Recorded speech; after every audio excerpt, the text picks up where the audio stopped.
Good morning everybody. आज हमारे channel ITI fitter M के माध्यम से lathe machine main parts tool post के बारे में जानेंगे कि टूल पोस्ट क्या है और यह किस प्रकार काम करता है। तो टूल पोस्ट टूल को मजबूती से पकड़ता है और सहारा देता है।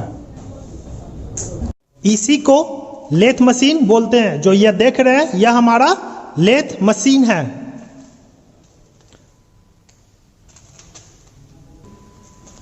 तो लेथ मशीन का जो ये पार्ट है जो ये देख रहे हैं तो इसको हम टूल पोस्ट बोलते हैं। देखिए जो ये भाग है तो इसे हम टूल पोस्ट बोलते हैं।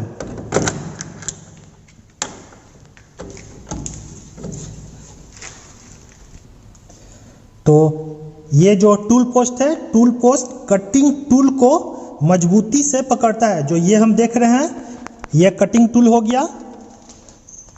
ये देखिए ये हो गया कटिंग टूल। कटिंग टूल को पकड़ता है और सहारा देता है। टूल पोस्ट टॉप स्लाइड पे फिट होता है। यहां हम देख रहे हैं जो टूल पोस्ट है वह टॉप स्लाइड के ऊपर फिट होता है।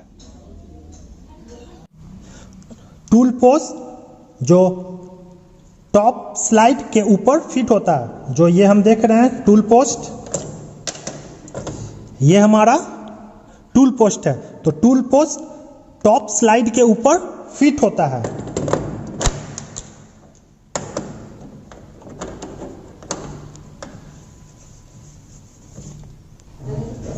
समानता उपयोग होने वाले टूल पोस्ट। तो पहला अमेरिकन टाइप टूल पोस्ट या सिंगल बे टूल पोस्ट। तो ये देख रहे हैं इसे हम अमेरिकन टाइप टूल पोस्ट या सिंगल बे टूल पोस्ट बोलते हैं क्योंकि इसमें सिंगल कटिंग टूल फिक्स होता है। दूसरा इंडेक्सिंग टाइप टूल पोस्ट या स्क्वायर टूल पोस्ट या 4-वे टूल पोस्ट। तो ये जो देख रहे हैं यह हमारा 4-वे टूल पोस्ट है क्योंकि इसमें 4 कटिंग टूल एक साथ बांधकर हम काम कर सकते हैं। तीसरा क्विक चेंज टूल पोस्ट। तो ये जो देख रहे हैं यह हमारा क्विक चेंज टूल पोस्ट है क्योंकि इसमें कटिंग टूल को हम तुरंत चेंज कर सकते हैं। सिंगल बे टूल पोस्ट। तो यहां हम देख रहे हैं कि यह हमारा सिंगल बे टूल पोस्ट है। इसमें एक वृत्ताकार टूल पोस्ट बॉडी और टूल होल्डर को पकड़ने के लिए खांचेदार स्तंभ होता है। इसे ही सिंगल बे टूल पोस्ट बोलते हैं। तो जो ये देख रहे हैं तो यह हमारा सिंगल बे टूल पोस्ट है। इसमें एक वृत्ताकार टूल पोस्ट बॉडी। तो ये जो देख रहे हैं तो इसमें एक वृत्ताकार, तो यह देख रहे हैं वृत्ताकार है टूल पोस्ट बॉडी और टूल होल्डर को पकड़ने के लिए खांचेदार स्तंभ, ये जो देख रहे हैं खांचेदार स्तंभ होता है। तो इसमें टूल और टूल होल्डर को, तो ये देख रहे हैं टूल को पकड़ने के लिए और यह टूल होल्डर है। तो इसे पकड़ने के लिए इसमें एक, तो यहां हम देख रहे हैं कि इसमें एक खांचेदार स्लॉट बना होता है। इस प्रकार के टूल पोस्ट की असेंबली में एक ring base, rocker arm, board piece तथा टूल को क्लैंप करने वाला स्क्रू लगा होता है। इस प्रकार के टूल पोस्ट असेंबली में जो यह देख रहे हैं यह टूल पोस्ट असेंबली है। तो इसमें एक रिंग बेस, तो यहां हम देख रहे हैं तो इसे ही हम रिंग बेस बोलते हैं। एक रिंग बेस और रॉकर आर्म, तो रॉकर आर्म या बोर्ड पीस, तो ये जो देख रहे हैं तो इसे ही हम रॉकर आर्म या बोट पीस बोलते हैं। तो बोट पीस इसलिए बोलते हैं कि इसकी आकृति देखिए नाव के नुमा है, तो इसीलिए इसे बोट पीस या रॉकर आर्म बोलते हैं। तथा टूल को जो यह देख रहे हैं टूल को क्लैम करने वाला स्क्रू लगा होता है। तो ये देखिए टूल को क्लैम करने के लिए एक स्क्रू, तो यह देखिए यह स्क्रू लगा होता है। टूल को बोर्ड पीस पर स्थिर करते हुए क्लैम किया जाता है। टूल को बोर्ड पीस या रॉकर आर्म पर स्थिर करते हुए क्लैम किया जाता है। जो यह हम देख रहे हैं यह जो टूल है, तो टूल को इस पे, इसे हम रॉकर आर्म या बोर्ड पीस बोलते हैं, तो इसी के ऊपर रख कर क्लैम किया जाता है। तो बोर्ड पीस को यहाँ रखते हैं और फिर टूल को इसके ऊपर रखते हैं और फिर इसे क्लैम किया जाता है इस प्रकार। टूल टिप के केंद्र ऊंचाई को रॉकर आर्म और रिंग बेस द्वारा समायोजित किया जाता है। टूल टिप के केंद्र ऊंचाई को रॉकर आर्म और रिंग बेस द्वारा समायोजित किया जाता है। तो जो ये जो देख रहे हैं टूल बिट, तो टूल बिट की ऊंचाई को जो सेंटर हाइट पर इसे हम सेट करने के लिए रॉकर आर्म, तो ये जो देख रहे हैं यह रॉकर आर्म है और यह रिंग बेस है। और इसी के ऊपर ये देखिए इसमें एक ग्रुप बना हुआ है, गड्ढा बना हुआ, जो ये जो देख रहे हैं बना हुआ है, इसी आकृति में इसमें ग्रुप बना हुआ है। और ये जो बोर्ड पीस है ये देखिए इसमें क्या हो रहा है, अप एंड डाउन हो रहा है, ऊपर नीचे। तो इसी से रॉकर आर्म को यहां सेट करते हैं और टूल बिट को यहां सेट करते हैं। देखिए अगर इसके हाइट को यहां से जब हम देख रहे हैं, यहां से देख रहे हैं, तो इसके हाइट को एडजस्ट करने के लिए यहां देखिए रॉकर आर्म को चाहे इस प्रकार करिए, तो जब हम इस प्रकार करते तो क्या हुआ, टूल बिट की सेंटर हाइट डाउन हो गया। और इसे अगर हमें ऊपर करना तो इसे हम इस प्रकार करेंगे तो क्या हो रहा है, ऊपर जा रहा है। तो इसी अनुसार सेंटर हाइट पे इसे ले जाकर देखिए सेंटर हाइट पे ले जाकर दोनों सेम हो गया और उसी को फिर क्या करते हैं, क्लैम्प कर देते हैं। इस प्रकार के टूल पोस्ट में केवल एक ही टूल को पकड़ा जा सकता है। इस प्रकार के टूल पोस्ट में केवल एक ही टूल को पकड़ा जा सकता है। जो यह सिंगल बेड टूल पोस्ट है इसमें केवल एक ही टूल को पकड़ा जा सकता है। टूल को टूल पोस्ट में कसने की शक्ति एक ही बोल्ट द्वारा कसे जाने के कारण कम होता है। जो यह टूल है, टूल को टूल पोस्ट में कसने की शक्ति एक बोल्ट द्वारा कसे जाने के कारण कम होती है। तो यहां हम देख रहे हैं कि सिंगल बेड टूल पोस्ट में केवल एक ही स्क्रू या बोल्ट द्वारा कसा जाता है, जिस कारण इसे कसने की शक्ति कम होती है। इंडेक्सिंग टाइप टूल पोस्ट या फॉरवर्ड टूल पोस्ट, तो ये जो देख रहे हैं इसे ही हम इंडेक्सिंग टाइप टूल पोस्ट या फॉरवर्ड टूल पोस्ट बोलते हैं। इसे स्क्वायर टूल पोस्ट अथवा फॉरवर्ड टूल पोस्ट भी कहते हैं। तो ये जो टूल पोस्ट है इसे हम इंडेक्सिंग टाइप टूल पोस्ट या फॉरवर्ड टूल पोस्ट कहते हैं। इसे स्क्वायर टूल पोस्ट, ये देखिए ये जो स्क्वायर में है तो इसे स्क्वायर टूल पोस्ट अथवा फॉरवर्ड टूल पोस्ट भी कहते हैं। इस प्रकार के टूल पोस्ट में 4 टूल एक साथ पकड़े जा सकते हैं और किसी एक कटिंग टूल को ऑपरेटिंग पोजीशन में लाया जा सकता है। इस प्रकार के टूल पोस्ट में 4 टूल एक साथ पकड़े जा सकते हैं। जो यहाँ हम देख रहे हैं यह पहला टूल और इसी के साथ फिर हम ये देखिए ये हो गया दूसरा टूल, तीसरा टूल और यह चौथा टूल। चारों टूल फॉरवर्ड टूल पोस्ट में पकड़ा जा सकता है। तो इसे हम यहां देखिए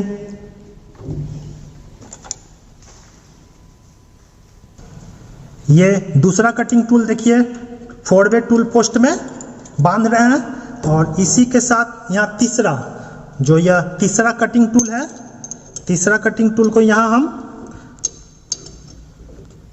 सेट किए हैं। और फिर इसे टाइट किए।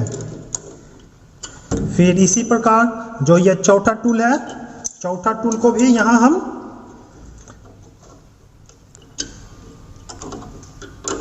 सेट किए।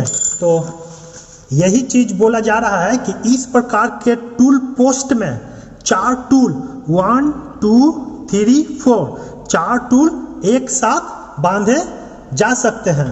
और किसी एक कटिंग टूल को जो ये देख रहे हैं, किसी एक कटिंग टूल को कार्यकारी स्थिति मतलब ऑपरेटिंग पोजीशन में लाया जा सकता है। मान लिया जाए जो ये देख रहे हैं, इस पे हमें वर्क करना है, तो इस कटिंग टूल को हम यहां लाकर हम इससे वर्क कर सकते हैं। ये देखिए,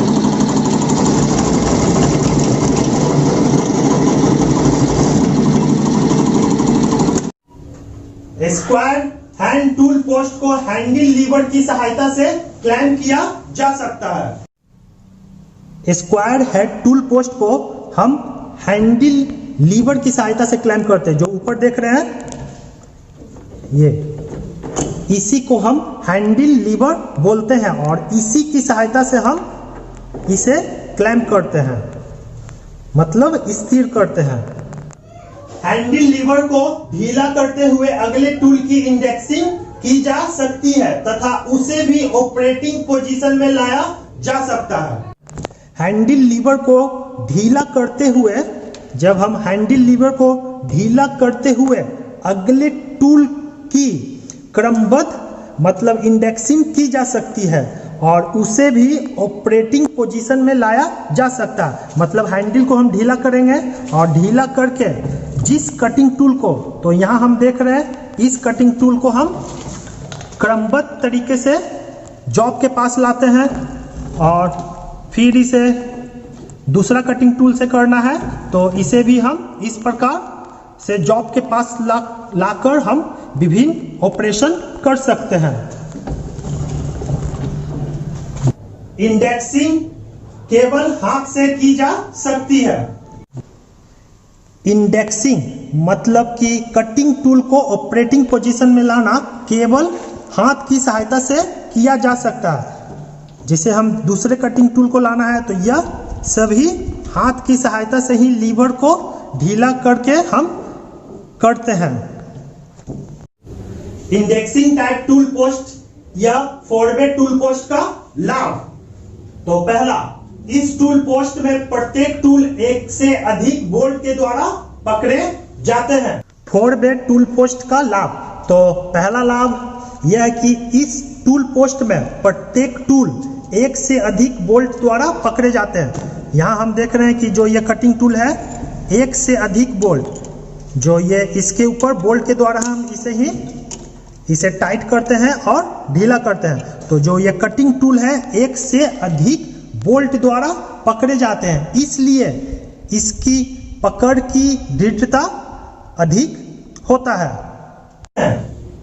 दूसरा, अलग अलग ऑपरेशन के अनुसार टूल को बार बार बदलने की आवश्यकता नहीं पड़ती, क्योंकि 4 टूल एक ही साथ लगाए जा सकते हैं।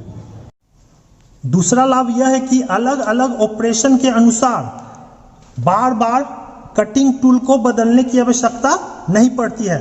यहाँ देखिए, यह पहला कटिंग टूल है। अगर हमें दूसरा ऑपरेशन करना है तो उसी के अनुसार हम दूसरा कटिंग टूल सेट कर लेते हैं। तीसरा ऑपरेशन करना तो उसी के अनुसार तीसरा कटिंग टूल भी सेट कर लेते हैं। तो यही चीज बोला जा रहा है कि अलग अलग ऑपरेशन के अनुसार टूल को बार बार बदलने की आवश्यकता नहीं पड़ती, क्योंकि 4 टूल एक ही साथ लगाए जा सकते हैं। यहाँ देख रहे हैं कि 4 टूल एक साथ लगाए जाते हैं, इसलिए बोला जा रहा है कि अलग अलग ऑपरेशन के अनुसार टूल को बार बार बदलने की आवश्यकता नहीं पड़ती।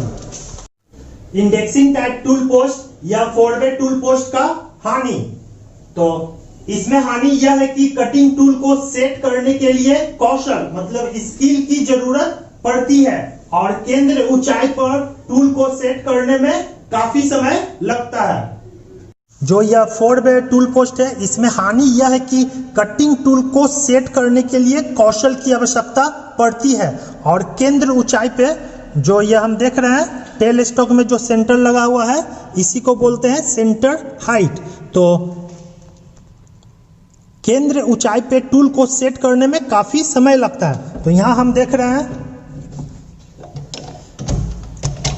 यहां देखिए जो कटिंग टूल है, कटिंग टूल का हाइट टेल स्टॉक के सेंटर से के हाइट से क्या है, ये डाउन है।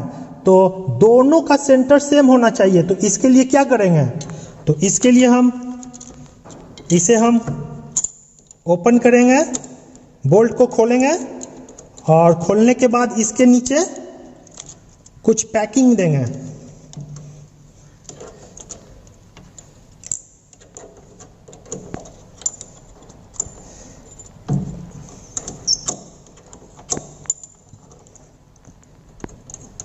पैकिंग देने के बाद फिर हम चेक करेंगे।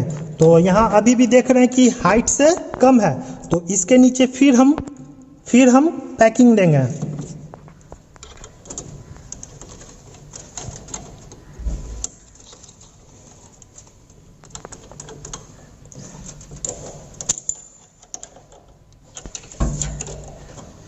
और बोल्ट को टाइट करेंगे। तो अब हम यहाँ देख रहे हैं कि दोनों का सेंटर सेम हाइट पे सेट हो चुका है। तो यही चीज बोला जा रहा है कि कटिंग टूल को सेंटर हाइट पे सेट करने के लिए स्किल की आवश्यकता होती है। तीसरा, क्विक चेंज टूल पोस्ट। तो ये जो देख रहे हैं यह हमारा क्विक चेंज टूल पोस्ट है। तो आधुनिक लेथ मशीनों में इस प्रकार के टूल पोस्ट लगाए जाते हैं। इसे हम क्विक चेंज टूल पोस्ट बोलते हैं। तो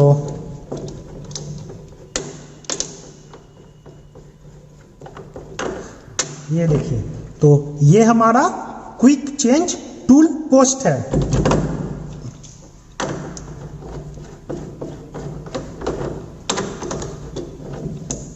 आधुनिक लेथ मशीन में इसका प्रयोग अधिकतर होता है। टूल बदलने की जगह टूल होल्डर जिसमें टूल फिक्स किया होता है उसी को बदला जाता है। इस टूल पोस्ट में टूल बदलने की जगह टूल होल्डर जो ये हम देख रहे हैं इसे हम टूल होल्डर बोलते हैं। इसमें कटिंग टूल को बदलने की जगह टूल होल्डर जिसमें टूल फिक्स किया होता है उसी को बदला जाता है। जैसे हम इस कटिंग टूल का हमें उपयोग नहीं करना है तो इसके जगह हम ये देखिए दूसरा टूल होल्डर लिया है जिसमें हमें इस कटिंग टूल का प्रयोग करना है, तो इसे हम इसमें सेट कर देते हैं। तो यही चीज बोला जाता है कि टूल बदलने की जगह टूल होल्डर, इसे हम टूल होल्डर बोलते हैं, इसमें टूल फिक्स किया हुआ रहता है और उसी को बदला जाता है। तो यह हमारा क्विक चेंज टूल पोस्ट इसलिए बोला जाता है कि यहाँ जब हम इसे ढीला करते हैं तो क्या होता है, तुरंत हम इसे माने कटिंग टूल हम तुरंत चेंज कर सकते हैं। तो इसीलिए इसे क्विक चेंज टूल पोस्ट बोलते हैं। तो यह काम किस प्रकार करता है, तो यहाँ देखिए ये जो हैंडल देख रहे हैं, हैंडल को घुमाने पे ये जो लॉक है बाहर की तरफ आता है और जब हम इसे कसते हैं तो ये लॉक अंदर की तरफ जाता है। तो इसे हम जब बाहर की तरफ रखते हैं और उसके बाद ये जो ग्रुप देख रहे हैं यह ग्रुप जाकर यहाँ ये जो आयताकार ग्रुप है इसी में जाकर यह लॉक फंस जाता है। तो इस प्रकार फंस जाता है और जब हम इसे टाइट करते हैं तो अंदर वाला लॉक बाहर की तरफ खींचता है जिसके कारण यह टूल होल्डर टाइट हो जाता है। यह महंगा होता है तथा इसमें कई टूल होल्डरों की आवश्यकता होता है। यह महंगा होता है क्योंकि इसमें कई टूल होल्डर की आवश्यकता होती है। जो यह हम देख रहे हैं यह महंगा इसलिए होता है कि विभिन्न कटिंग टूल को पकड़ने के लिए विभिन्न टूल होल्डर की आवश्यकता पड़ती है, तो इसलिए यह महंगा होता है। किंतु इसे केंद्र ऊंचाई मतलब सेंटर हाइट पर आसानी से सेट किया जा सकता है तथा टूल को पकड़ने के लिए अच्छी मजबूती देता है। क्विक चेंज टूल पोस्ट का सबसे बड़ा फायदा यह है कि इसका जो कटिंग टूल है इसे सेंटर हाइट पे हम तुरंत सेट कर सकते हैं। जैसे यहाँ हम देख रहे हैं, यहाँ देखिए जो कटिंग टूल है सेंटर हाइट पे सेट नहीं है, तो इसके लिए हमें हैंडल की सहायता से इसे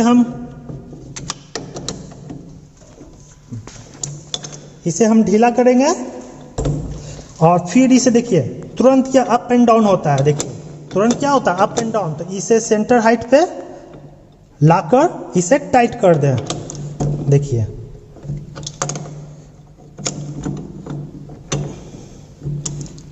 क्या हुआ, कटिंग टूल सेंटर हाइट पे सेट हो चुका है।